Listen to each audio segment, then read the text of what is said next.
I now give the floor to Mr. Hans Grunberg.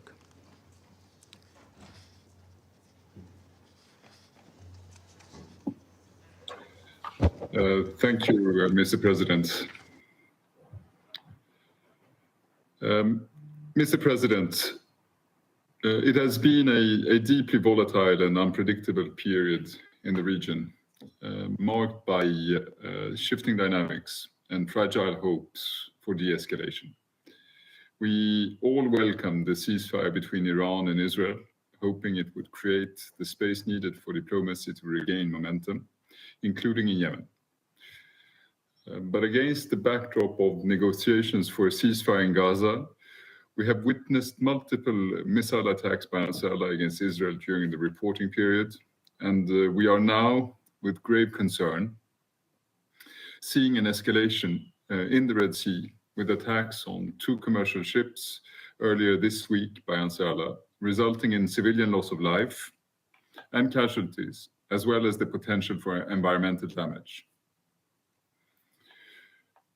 These were the first attacks on commercial vessels in over 7 months. In response, Israeli airstrikes have hit Sana'a earlier in the reporting period, as well as the ports of Hodeidah, Ras Issa, and Salif, and a power station on Sunday. Freedom of navigation in the Red Sea must be safeguarded, and civilian infrastructure must never become target of conflict. Above all, Yemen must not be drawn deeper into regional crises that threaten to unravel the already extremely fragile situation in the country. The stakes for Yemen are simply too high. Yemen's future depends on our collective resolve to shield it from further suffering and to give its people the hope and dignity they so deeply deserve. Mr. President, whilst by and large the front lines in Yemen continue to hold, the situation remains fragile and unpredictable. There has been a continuation of military activity in governorates such as Al-Dale, Al-Jawf, Marib, Taiz, and Sada. I'm also concerned about troop movements towards Al-Dale, Marib, and Taiz. And I recognize that for some, on both sides of the conflict, the appetite for a military escalation remains. A military solution, however, remains a dangerous illusion that risks deepening Yemen's suffering. While negotiations may not be easy, they offer the best hope for addressing, in a sustainable and long-term manner, the complexity of the conflict. However, it is urgent to move forward as time is not on our side. The longer the conflict is drawn out, the more complex it becomes. There is a risk that divisions could deepen further, and therefore it is important for both sides to not engage in any unilateral activity to the detriment of all Yemenis. Both sides must signal a genuine willingness to explore peaceful avenues and create conditions for lasting stability. And an important signal in this regard would be the release of all remaining conflict-related detainees, a process that has stagnated for over a year. There is nothing strategic in prolonging the suffering of families that have already waited far too long for the return of their loved ones. The parties agreed on an all-for-all release, and now it is time for them to fulfill that commitment. Turning to the economy, across Yemen, the little money people do have in their pockets is either falling in value or literally falling apart. Concern among citizens and across the private sector over the dire countrywide economic situation is increasing. Also increasing, tragically, is the food insecurity and threat of famine. The economy has, in effect, become the most active frontline. But as I have said before, the economy is an area where practical collaboration between the parties can create meaningful change and immediately and positively impact the lives of Yemenis. In recent weeks, we've welcomed the opening of the Al-Dale Road that has increased freedom of movement and expanded avenues for economic activity. This demonstrates what is possible. I call on the parties to engage in moving forward on tangible and practical measures that would facilitate the full and timely payment of salaries, increase the purchasing powers of Yemenis, improve the service delivery, and stimulate the economy.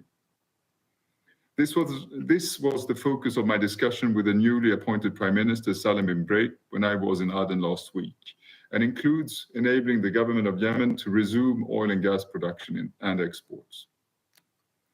Mr. President, in the coming months, a positive shift towards greater stability in the region would certainly be welcome and could create an environment for Yemen to move forward. But this cannot be a precondition for change. Yemen must advance regardless, moving from simply managing shocks and volatility to developing practical steps that lay the groundwork for lasting solutions. To make this possible, 3 core areas must be prioritized. First, supporting de-escalation along the front lines and working with the parties on the parameters for a nationwide ceasefire. My office will continue its active engagement through the Military Coordination Committee and with other senior military and security representatives to promote an inclusive security dialogue that can build trust between the parties at national and local level. Second, establishing a path for talks between the parties. The elements of the roadmap are familiar to you. Alongside a ceasefire are economic and humanitarian measures and a political process. My office will continue to work with the parties at all levels on options to advance progress on these issues. We will also continue expanding our engagement to ensure the broader concerns and aspirations of the Yemeni people are heard and reflected. Third, I will continue to work with the region and international community on the broader security guarantees that are needed, including on freedom of navigation in the Red Sea. First and foremost, Yemenis need to have confidence in any agreement reached. The region and international community, however, also need to have confidence that their concerns are met. This is how we build a durable support structure for a negotiated settlement. Mr. President, within Yemen, civil society and their ability to effect change will also be an important part of that support structure. When I was in Aden, I met with a diverse group of women political representatives, civil society leaders, and grassroots activists. It is their bold and courageous voices, and those of many across Yemen, that compel me to reiterate today the urgent need to preserve and expand civic space. This is critical for the future of Yemen. I end by reiterating my call for the unconditional and immediate release by Ansar Allah of all those arbitrarily detained from the United Nations, national and international NGOs, civil society organizations, and diplomatic missions. The number of cases requiring urgent medical attention are increasing. They need access to medical assistance. They need to be home with their families. We will not let this issue drop. Our detained colleagues are not forgotten, not by me or my mission, nor by all of us in the United Nations working tirelessly for the sake of the Yemeni population. Mr. President, I remain deeply grateful to the members of this Council for your steadfast support for Yemen and for my mediation efforts. A consistent and coordinated message from this Council strengthens the international community's resolve to pursue a negotiated settlement. Your continued backing is essential to reinforcing the tools of diplomacy and fostering an environment where compromise, dialogue, and ultimately lasting peace can take root. Thank you very much, Mr. President. I thank Mr. Grunberg for his briefing. I now give the floor